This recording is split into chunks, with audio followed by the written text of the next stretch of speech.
Upon arriving at the desired high-rise condo building, I approached the concierge and was handed the keys to the room. Taking the elevator reserved for the upper floors, I headed to the top-floor condo. Wow, this is lovely! My sister-in-law, the first to burst in, exclaimed as she danced around the room. Let's get unpacked. I suggested, but no one offered to help. As expected, it was annoying. The movers brought in the boxes and placed them where I directed. I started unpacking alone. I'll take the master suite. The daughter-in-law gets the storage. My in-laws decided without my input, but I ignored them and continued working. What a lovely place. Perfect for a final home. We're so lucky. Ethan and his family said, all smiles. Living in a place like this is like a dream. My sister-in-law said, teary-eyed. It might be time to clear things up. Oh. Whose house are you talking about? What? My name is Anna Kernel, a 32-year-old freelance illustrator. I used to work for a major publishing company but went independent.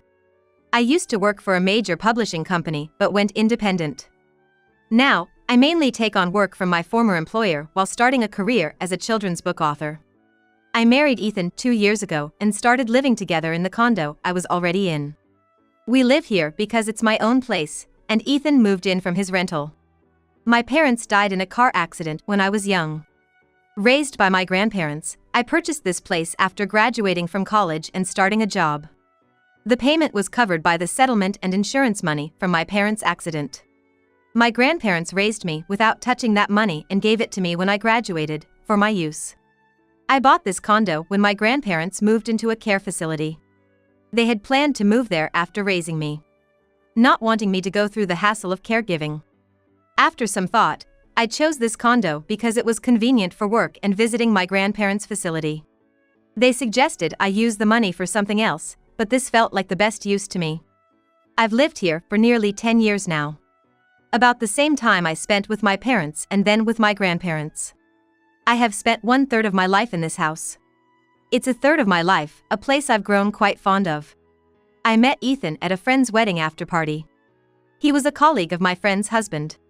At a friend's wedding after party, I met a bunch of people around my age, and we formed a group that started hanging out together. Eventually, some couples formed within the group, and a few even got married. Ethan and I were one of those couples. Ethan was a lively guy, always making any room brighter just by being there. I was attracted to him from the first time I met him. I admired his cheerful nature, something I felt I lacked, and thought he was a wonderful person. However, that was just the side of Ethan I saw before we got married. I soon discovered his other side. While dating, Ethan was a perfect gentleman, but he turned out to be the type who doesn't feed the fish once it's caught. Actually, it was worse than that. He seemed to want to take advantage of the situation. Since I'm living in your house, you should be the one paying the bills. What do you mean? Well, the expenses would be the same whether I'm here or not, right? So, you should just keep paying what you've been paying. Sounds fair, doesn't it? Indeed, I had already paid off my condo, and there was no mortgage left. But there were still maintenance fees, a repair fund, and property taxes. Plus, I was paying for a parking spot since I had a car. So, you'd be paying those expenses whether I'm here or not, right? That's true, but then there's no problem with you continuing to pay for them. His logic seemed sound at first, but felt unfair upon reflection. But Ethan, you're going to be living here too. We agreed to split the living expenses. I really wish you'd contribute, I said. Ethan's response was harsh. You're so greedy. A real money grubber. I never thought you were that kind of woman. I was shocked and speechless. I had assumed that as a married couple, we would be equals and share the expenses of our home. I'm not saying I won't pay a single penny. I'll pay for half of what I use, but you're the owner of this house, right? So, he meant that since it's my property, I should bear the costs. I'll pay for my own needs, and that should be good enough, right? He said, and I reluctantly agreed to his demands. At first, Ethan did pay half the living expenses, but only the amount I asked for. The electricity bill was this much this month. That's pretty high. Aren't you wasting money working from home? I had quit my job to become a freelance worker during our relationship. Though I sometimes went out for meetings and other engagements, most of my work was done from home. This doesn't seem fair. Ethan started to complain about the utility bills. What's not fair? Well, think about it. I'm out working all day, and I have to pay for your share of the electricity while you're working from home? What an argument. I was so flabbergasted I couldn't respond. I only use a bit of electricity when I get home until I go to bed, so I shouldn't have to pay half, right? Ethan said, and from then on, he paid only a tiny amount. He applied the same logic to the gas and water bills. I tolerated this at the time. Indeed, Ethan was only home for a short time each day. While the utility costs increased with an additional person, it was impossible to determine precisely who used what. Despite his complaints, Ethan was still sharing the living expenses, so I silently accepted his reasoning. Looking back, I can't believe how foolish I was, but at that moment, I thought it was unavoidable. I decided it was better to endure this and have a peaceful married life rather than fight over something as trivial as money.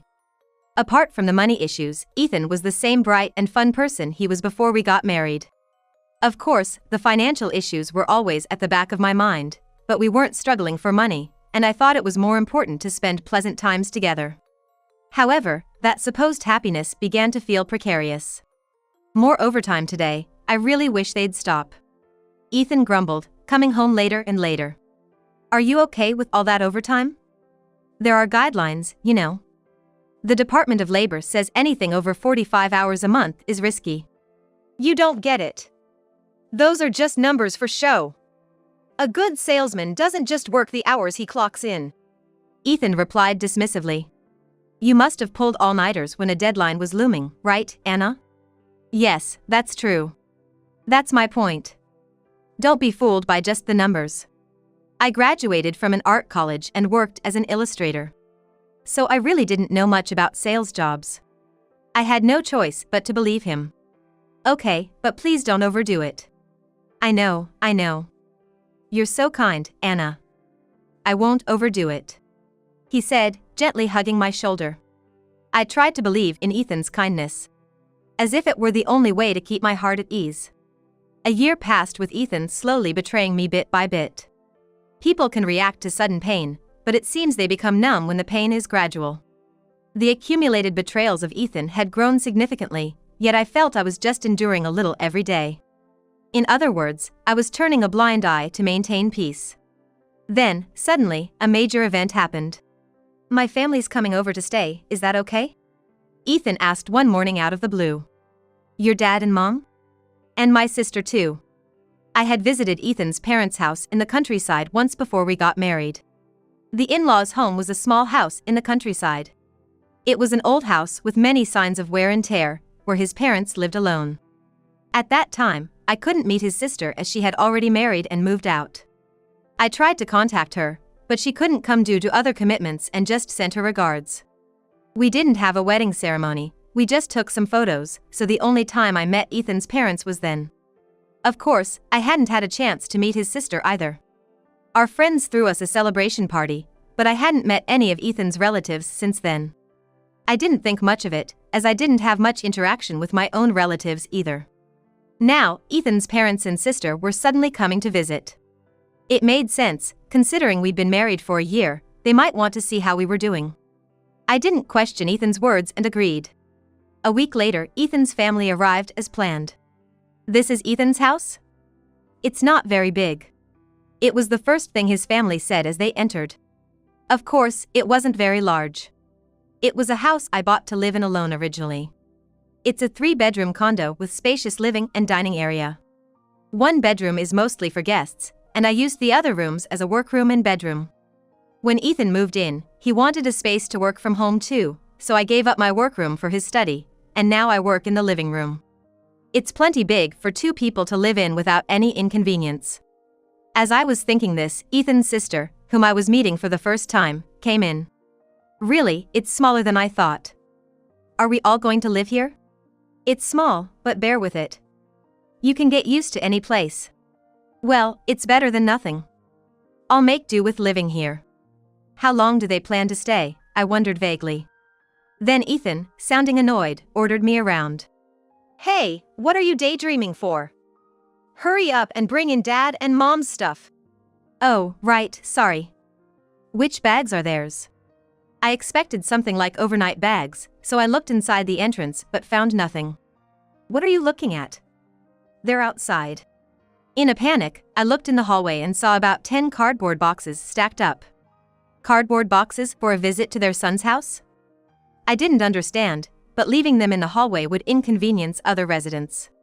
Fortunately, none of the boxes were too heavy, and I managed to carry them all into the living room by myself.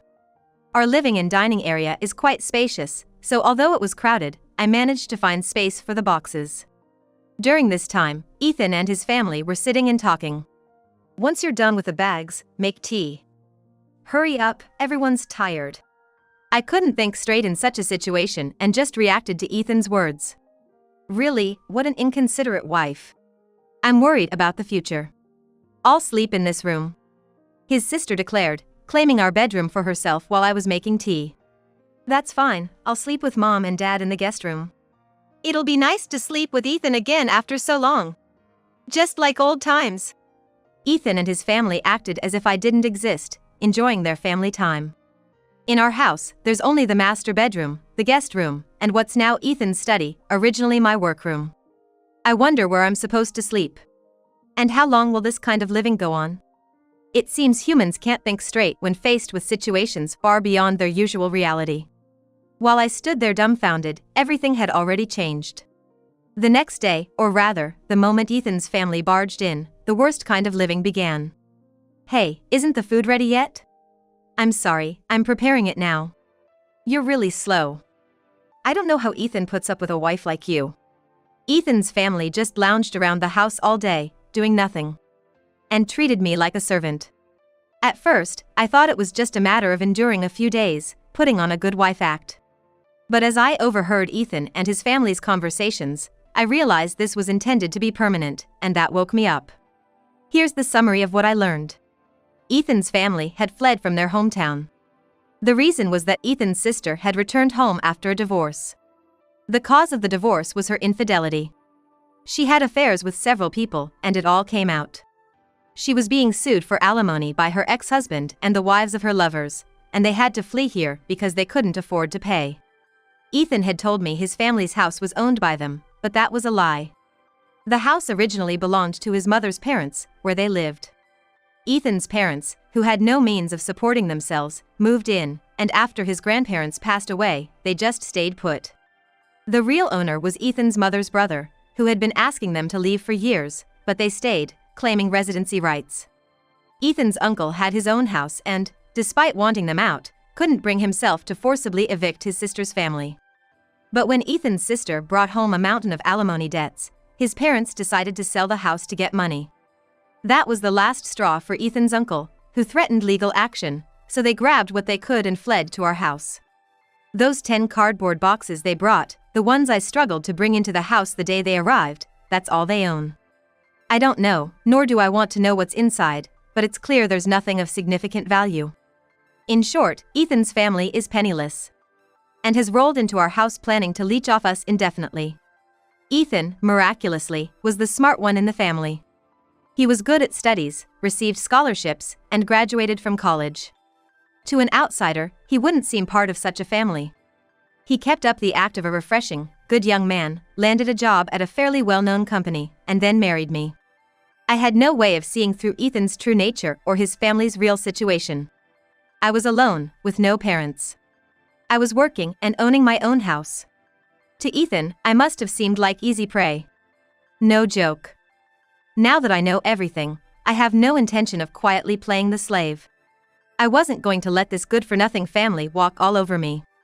I started thinking about how to fight back and began taking action the next day. For now, I had to act compliant.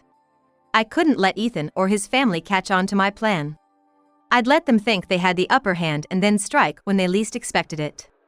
Just as they had suddenly shown up at my house, I would take sudden action too. I continued to nod along to whatever Ethan's family said, and about a week later, Ethan's sister approached me with a demand. "Give me some money," she said, thrusting her open hand forward. Such a straightforward approach to mooching. I was furious, but I had decided not to resist for now. I handed her a few bills. That's it? Don't you have more? I'm sorry, I didn't expect this and don't have more on me. Then just give me your card. No way. If I gave her my card, there's no telling what she would do with it. I can't lend you my card. I'll withdraw some money from the bank tomorrow, please wait until then. I somehow managed to silence the complaining family with this promise. I had no intention of ever giving them my card. That night, Ethan complained about it when he got home. You could at least lend them your card. You're really greedy. I couldn't believe his audacity, but I had my reasons, so I apologized. I'm sorry. I thought it might cause problems if something happened. What do you mean something? Well, if your mom and others get arrested for misusing a card under a different name, it would be scary. Ethan seemed satisfied with this explanation. Then make them a family card. I'm counting on you. Okay, I understand. I agreed, but of course, I had no intention of doing so.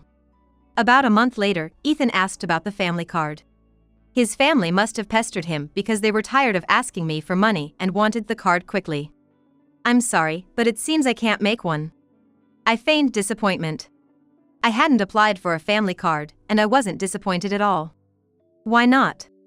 They say your family is only considered relatives, not immediate family, so they can't approve it. Apparently, it doesn't work since they're only living here temporarily. Ethan's family had just moved in without any formal process. They haven't transferred their residency, so it's not considered a permanent living situation. I see. Ethan seemed to have no choice but to accept this. Well then, they can just transfer our residency. No kidding, we're going to live here for a while anyway.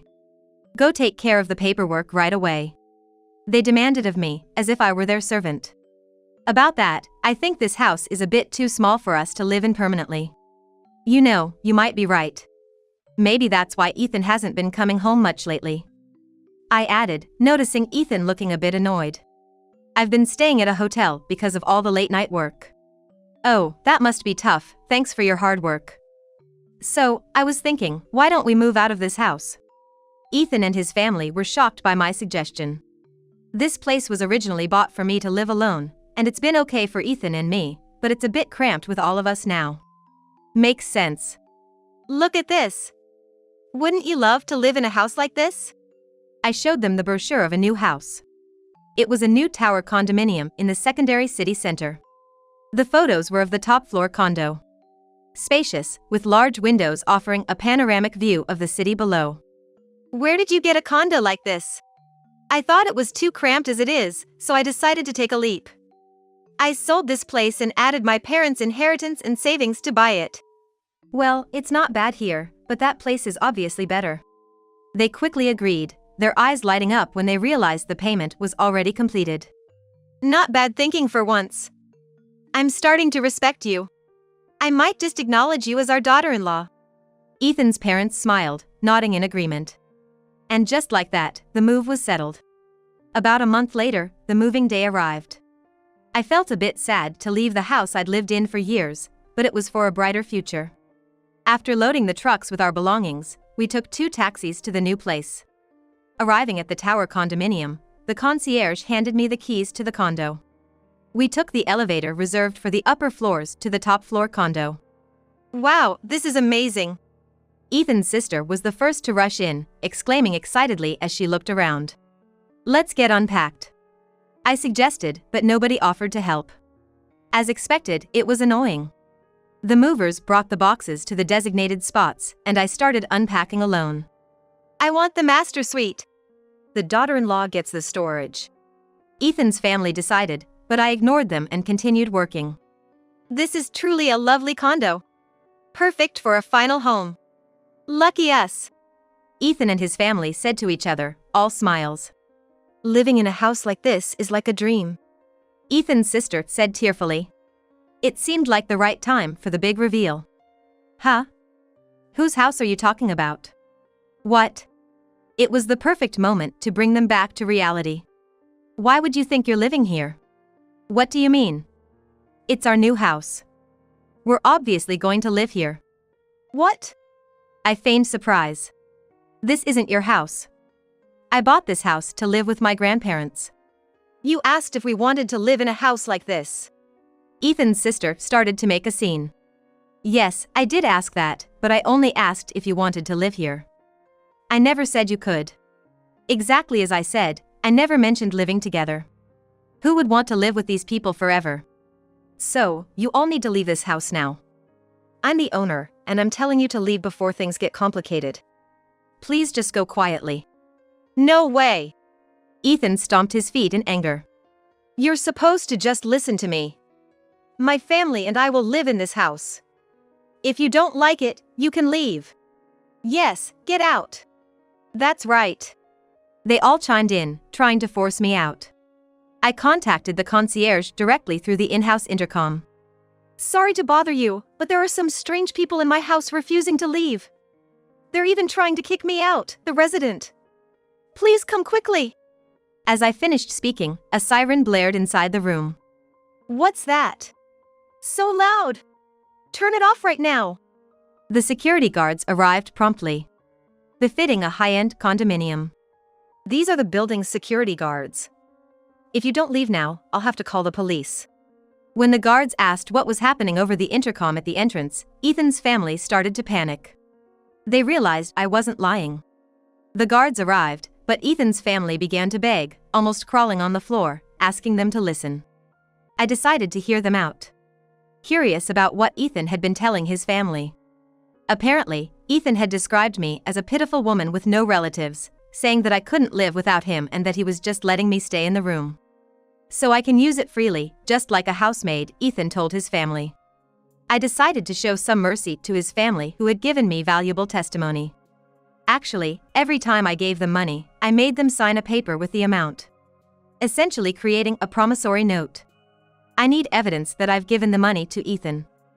Otherwise, I get scolded. If you sign, I can give you as much as you need. Believing they'd get more money if they signed, Ethan's family readily agreed, providing me with proof of how much I lent them. I had planned to collect from his family, but realizing they couldn't possibly pay it back, I decided it was better to collect from Ethan and evict them from the condo. Thanks to you, I've been helped a lot. If you leave now, I'll consider this as never happened. But if you come back, I'll make you pay everything. I waved the promissory notes at them, and they finally gave up and left. I'm Anna's husband. I have a right to live here. I won't leave. Ethan was the only one who refused to budge. If he wanted to talk that badly, I was ready. Fine, let's talk. But if you try anything funny, I'll call them right back. I thanked the guards and sent them away for the moment. Why are you doing this? You hate my family that much? Of course. They just barged in here out of the blue, treating me like a slave. I sharply told Ethan. Fine. I'll tell my family to leave, but I can stay, right? He was willing to abandon his family just to stay here himself. What a terrible man. No, you're leaving too. Why? We're married. I presented Ethan with a file. What's this? He turned pale as he looked through it. Such a lovely young lady. I hear you've been living with her half the week lately. It was evidence of Ethan's infidelity. Photos of him arm in arm with another woman, entering hotels together. Ethan had started seeing her right after marrying me. You were planning to leave me and live with her in this condo. That's a lie. Who would say such a thing? I turned on the voice recorder I was holding. The voice of Ethan's mistress filled the room, and he froze. The evidence had been gathered by a private investigator who approached the woman. He told her Ethan was married, and recorded what she said. She proudly claimed that once Ethan divorced me, they would live together in his condo. Ethan had told her that I refused to agree to a divorce and that he was tired of being bossed around by his family. The woman believed she was the only one Ethan loved, that his relationship with his wife was over. But when she realized she was talking to a private investigator, she panicked and started defending herself, claiming she had been deceived by Ethan, believing their marriage was truly over. She begged to be forgiven for the alimony, promising to tell everything. When the private investigator asked what to do, I told him to decide based on what she said. She ended up spilling more than we asked for, all of which was recorded. Turns out, so-called true love can be quite fragile. Got the evidence. Looks like this could lead to a hefty alimony. Ethan collapsed weakly to the floor. Your stuff has been sent to that woman's condo. You can live there from today. Now, please leave. I called the concierge again and had Ethan, still in a state of collapse, removed. As promised, I decided to spare the mistress from paying alimony. Her testimony had proven Ethan's malice. Thanks to her, I was able to get a substantial alimony from Ethan. It was more than enough even after letting her off.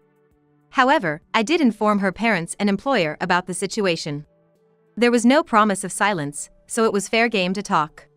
The mistress turned out to be Ethan's co-worker. They got close while working together. And it would have been a fine story if not for the marriage. I complained to the company about their employee training, as it led to my divorce. They apologized for their lack of supervision, made her resign under the guise of voluntary resignation, and demoted Ethan, transferring him to a subsidiary. The two had been lying about business trips to go to hotels and travel together. It was only natural they faced consequences for harming the company. Rumor has it Ethan's family is now actually living in that woman's condo. It's your fault this happened, take responsibility, they told Ethan and the woman, squatting in the condo they're living in. Ethan and the mistress had to take out loans to pay me the alimony. Now they're barely scraping by, paying off their debts. I guess she'll soon get tired of his family and kick them out. Ethan thought I was just a pitiful woman burdened with grandparents in a facility, but the truth was a bit different. My grandparents were indeed in a facility, but it was a luxurious one for wealthy people to live in comfort. They used to run a company and retired after handing it over to a trusted person, as my parents passed away young. It was the year I graduated from college. I loved drawing since childhood and won many awards. I told my grandparents I wanted to work in art, so they didn't force me to take over the company. They decided to enter the facility to let me live freely. I pursued a career related to art and am now becoming known as a children's book author. My books have become hits, making me somewhat famous. It seems like my luck turned around after divorcing Ethan. He must be regretting it now. I used the money from selling the old condo, my parents' inheritance, and my book royalties to buy the new condo. I wanted to live with my grandparents again while they were still healthy. Of course, I'm keeping the facility as an option for when they might need more care. But for now, they're still very healthy. Thanks to my book sales, I can finally give back to them. We'll live happily together for a while longer. I had a bit of a hard time thanks to falling for that guy, but my future is bright and open.